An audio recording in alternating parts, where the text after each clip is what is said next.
दया पवार एक गोष्ट सांगायची नेहमी बोलल्या. आपण हिंदी मराठी चित्रपट पाहतो. आपला समाज जो आहे हा कष्टकरी लोकांचा समाज आहे, शेतकरी लोकांचा समाज आहे.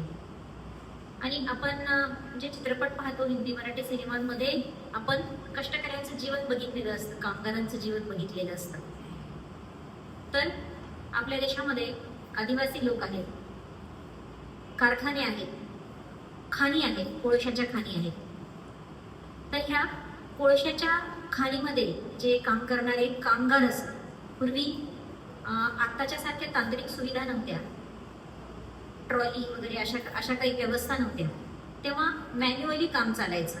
लोक स्वतः काम करायचे, खाणीमध्ये जायचे. आणि हे खाणीमधून कोळसा काढणं हे खूप रिस्की काम होतं. आत्ताही आहे.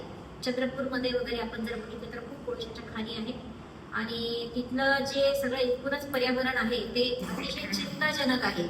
म्हणजे माझी एक मैत्रीण राहते तिथे, मी तिच्याकडे गेले होते.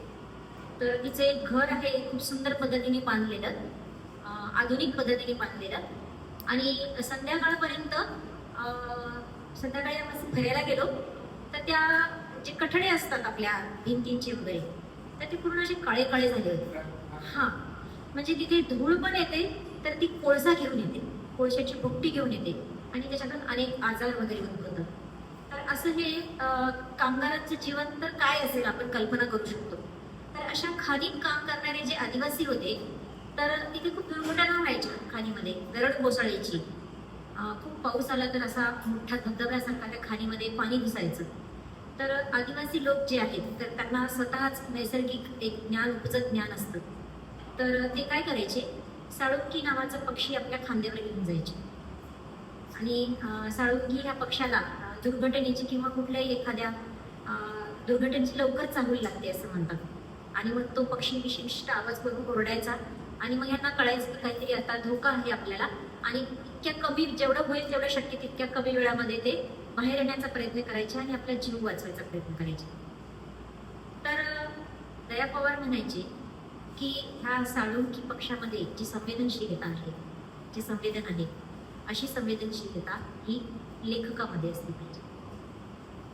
साळुंकी असो, कुत्रा असो, टिटवी असो, आपल्याकडे प्राण्यांमध्ये संकट काळ ओळखण्याची क्षमता असते असं म्हणतात.